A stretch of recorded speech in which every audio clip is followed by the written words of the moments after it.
So Wargaming has done a good job with the Decade at Sea sort of event that is coming in the update 14.8. I have already talked about that you're going to get the tier 10 elite container or tier 8 elite container and many other good stuff. But that does not stop Wargaming to come up with even better changes that I was kind of surprised, because now in this development block they are going to change everything related to the module damage. Or I would say, if you have gotten into huge trouble, if you have completely lost your torpedo tube, that's one module, or the main battery turret, that's another module, or related to those things, they're going to completely change it, and you will never going to have the issue of permanently getting your turrets or torpedo tube damaged. Now that is a big thing, and we are going to talk about it in this development blog. I'm gonna explain you the details, and if you do find this information useful, be sure to hit a like so the algorithm picks up, basically shows other viewers out there who are looking for these sort of videos, and also subscribe to my channel. That would be very nice for me as a content creator. So let's talk about it. By the way, they have talked about here for the new upcoming German cruisers. They are going to be in early access like usual for the tech trees initially, and we're going to get the Deutschland, Admiral Scheer, Niesbach, Manteuffel, and Prince Albert. Now they are going to have manual control of secondary battery. That's right, you can basically control the secondaries yourself and shoot them once you shoot the main guns. And these are the ships that are with these permanent camouflages. I would say it's a really nice feature, but I'm not interested a lot in this because they will eventually come in our tech tree lines, right? And you can grind it for free eventually, okay? This is the most important thing of this development block, and a couple of other things which I will talk about it later. So now they're going to do some rework in which you will never going to have your modules permanently destroyed. So no more torpedo tubes getting permanently destroyed. If you are in Holland or Smallland or whatever ship destroyer that you are in, and you just lose your entire DPM, half of the DPM at least in your destroyer, now that's not going to be the case. So how they are going to basically fix this is by dividing the system into two states. One is going to be the damaged, which means that if someone shoots HE on you on a destroyer, for example, you can still repair it using damage control party, which is pretty typical. Right now you can also do that, but in the upcoming damage rework you will also be able to do that. But here's the thing that is interesting and very important, okay? So what happens is that if you have DCP'd, or you basically getting focused by a lot of HE shells, or you get guns, main turrets, for example, maybe the Petro shoots at your turrets more often to basically disable them. Now it's not going to get permanently destroyed. They are going to get, I would say, critically damaged. So what happens is that you cannot repair it manually. That's it. No more torpedo tubes getting destroyed.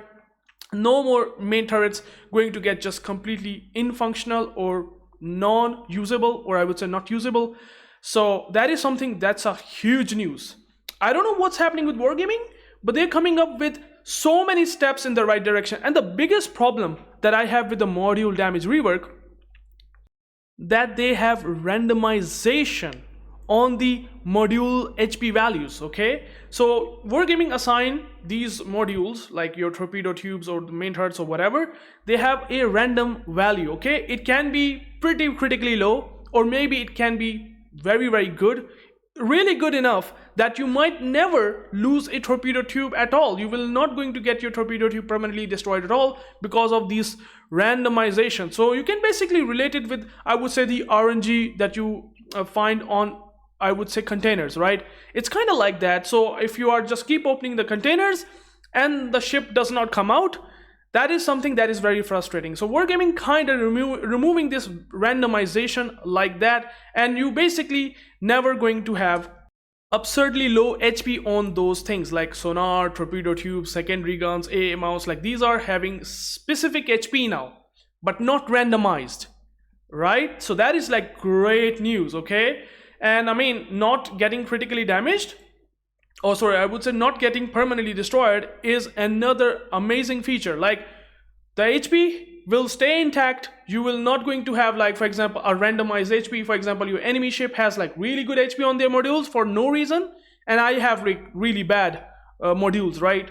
So this is something that can be very frustrating. You shoot the guns onto his module, or you shoot HE onto his module, well, his torpedo tubes or something never gets destroyed because of having insane HP randomly, and you having pretty absurdly bad HP. You just lose out so many modules, you just hate your life. And that is something that they are going to change with this module damage rework, making it very much systematic and not like RNG like. And also, not getting your turrets destroyed is a huge thing. Like for me, losing so much DPM, sometimes you play John Bart, sometimes you play, I would say, the Richelieu that have like only 2 turrets and having the half of the DPM on a single turret. If you lose one, you know the frustration can be so much that you might just have a very bad motivation afterwards playing that ship itself. So that is going to get changed.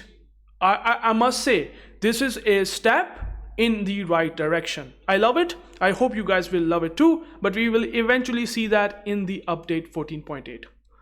Another thing is going to be the submarines in operations. I would have loved that Wargaming said something like, submarines are not going to be now in random metals. Now you can only see them in operations, but that's not going to be the case. They're just adding them in operations. So you can actually place submarines in operations, and you will have a call to patrol bomber consumable, like you have like weird gimmicky consumable that you can basically come and use the planes gimmick onto a submarine. I don't want to talk about that. It is something, if you play submarines in operation, you will eventually understand. And if you have any issues related to this thing, you can always let me know in the comments. I can explain that, but I'm not gonna go through this in detail. Naval Legacy event. Now that is very interesting, because we are going to get a Yamato version once again. We have a Yamato version, by the way, which is the original tech tree one. We have ARP Yamato, like this is an event from the I don't exactly remember the name of the event, but you get the basically a copy of Yamato from spending doubloons, okay? And now we're going to get another version of Yamato, which is having a World War II related camouflage. As you can see here, we have some destruction effect here, and we have something like I would say the area where there's dirt and, you know, a lot of stuff going around, making it kind of realistic like a ship, Yamato itself, and they're calling it Yamato Kai. So unfortunately, this is going to be in the tries, I would say in the gambling event, just like we have the submarine and currently the ships that you cannot buy like directly from doubloons, except that you have to use admiral bundles or whatever. You guys know that we have you know, Arona Whale in the event, right? Which is a wishing wharf event, okay? So you basically spend doubloons or whatever. And this is also going to be the case for Yamato Kai as well as Sibir, which is going to be a Soviet tier 10 premium or freemium battleship. It's not freemium, unfortunately. You have to spend money, and this is something that I don't like. Where are the cold ships, Wargaming? This is another step that you have to take now, like than ever before, right? We all are waiting for a very new, interesting tier 10 cold ship, rather than we having older ships that costed doubloons, and then you suddenly basically put them for coal. Like, it kind of reminds me of Key. Like the Key was the old premium, and then they just simply put it for coal, and I don't like it. And Halt is also the same case, that we have for premium, and then they just put it into the coal, and they're basically giving us, you know, not really good ships. So giving us Sibir, giving us Yamato Kai for coal, that would still be interesting. To be honest, if you put Yamato Kai for coal with this camo, I'm sure players will buy it, because it's still a Yamato regardless. It's a premium Yamato, it will earn more credits, it will have reduced post-battle service, so it's pretty good, right? And then we are also going to have new blue explosion enemy destruction effect, something that I actually like, to be honest. So that is something that we are going to see in the Wishing Wharf event, upcoming Wishing Wharf event in 14.8. So the gambling keeps on coming. That is something that Wargaming puts a huge step towards back. I always say that, because, you know, this is something that they can change, but they are not currently.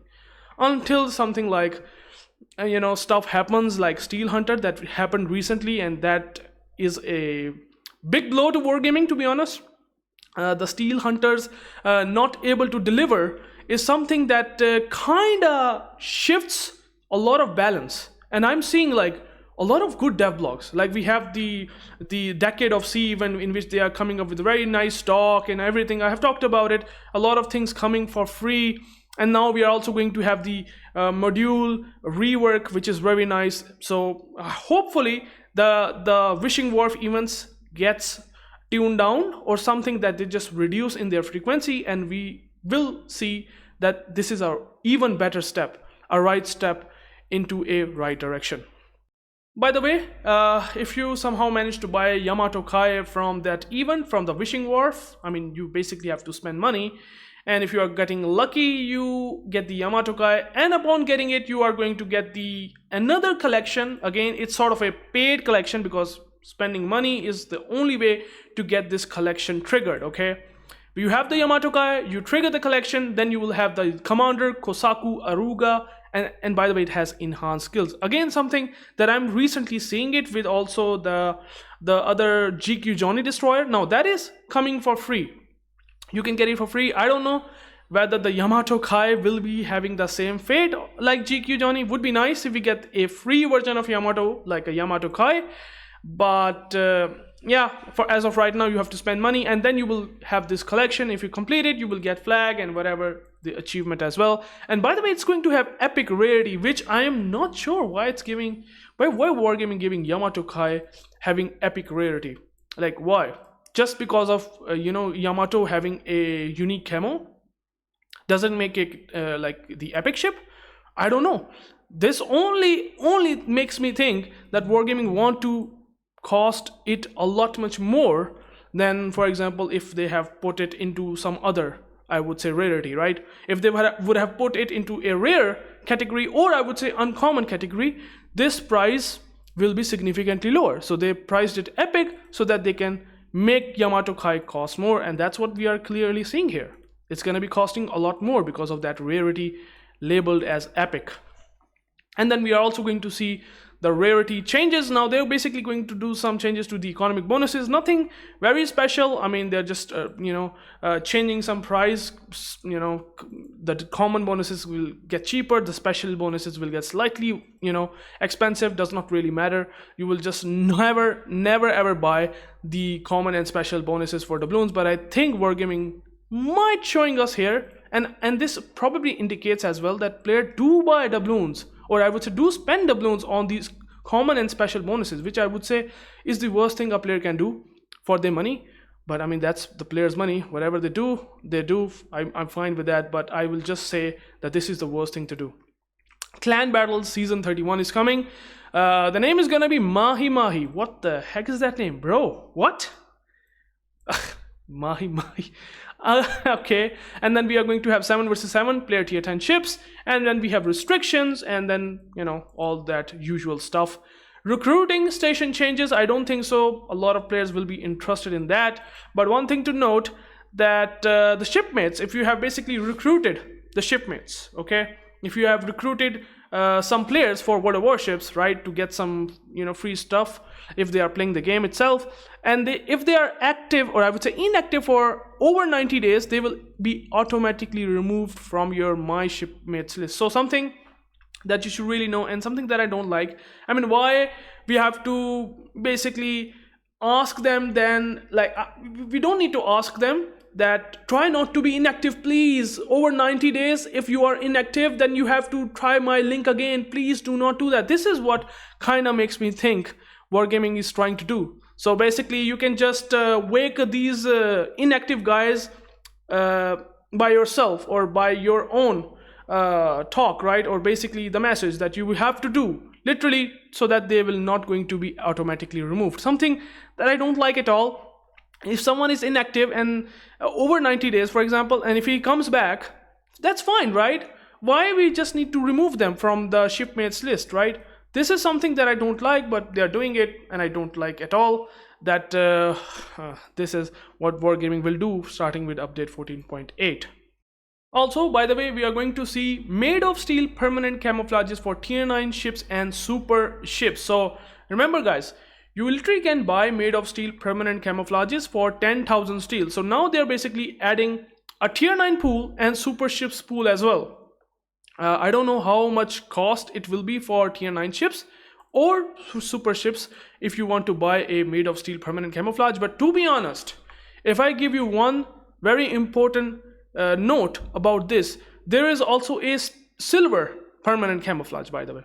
There's a silver permanent camouflage which basically really looks like made of steel camouflage. And by the way, that silver permanent camouflage, you can easily grind it in the ranked battle. So if you get to rank 1, you will get that silver permanent camouflage, which basically feels identical to made of steel. So I don't know if you spend any steel for this camouflage, and you can simply get it for free by grinding in ranked battles, and you have that silver permanent camouflage. So I don't know, this seems pretty unjustified. But again, something as a diversity that they are showing here, that you can also buy for tier 9 and super ships, fine. And then this is very important. I think this is something that kind of, you know, I would say makes me think that why Wargaming is doing it so much more often than ever. We're getting more copy of older premiums, like for example the Sinan, which is going to be the tier 8 cruiser, the British cruiser. By the way, this is a copy of Belfast 43. So they will be selling it in an event, right? So Belfast 43, well, you can buy it for armory, for doubloons before they come up with the ship rarity thing. Now you cannot see it in the armory at all because it's being removed from sale, and it will be coming back, I would say 4 or 5 months from now. So unfortunately, they're going to be selling it like that, a copy of Belfast 43, while they have removed that Belfast 43 from the armory, only to come back after 4 or 5 months later. Kind of sucks. And then we are going to get the original Belfast, and by the way, it's still very, very broken at tier 7, and they're going to sell it as well, which is kind of insane, right? And then we have Duke of York, another premium tier 7 battleship, British battleship, that is also going to be named as Danu. And Boyne, I mean, again, really smells like an event where they will sell shit ton of them, especially the Belfast. A lot of players will try to buy this ship for sure and spend their doubloons or money for real. And also Earn, which is going to be the Tiger 59, another tier 8 light cruiser. And funny enough, we're going to have a copy of Marseille.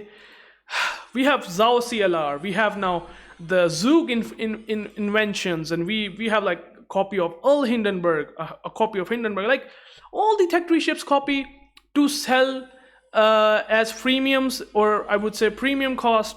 Again, something I think players do this, and Wargaming is like, we're gonna be trying to sell more because players are loving it and they just like the copies of the existing Tech 3 ships. So that's what I'm currently seeing, that why they're doing it in the first place, because players demanded it, or I would say the whales have demanded to come up with the copies, because they sell in numbers, right? They sell in certain numbers that Wargaming certainly make a very special camo, and then they will sell, okay? And then afterwards we are going to get some commanders with individual voiceovers, again something that they can easily do with AI. But regardless, this is something mostly a step in the right direction. Something that I don't like are the copies of premiums, like especially the Belfast. Like, why Belfast Wargaming? Why copy Belfast and making it another Belfast for selling it like that? I don't like it. I'm not sure how they will be selling it, but again, it's gonna be more like bundles or whatever, just like Wargaming always does. So thank you guys for watching. I hope you guys understand this whole video. If you have any questions, let me know in the comments. Till then, take care, and I will catch you into the next video. Peace out.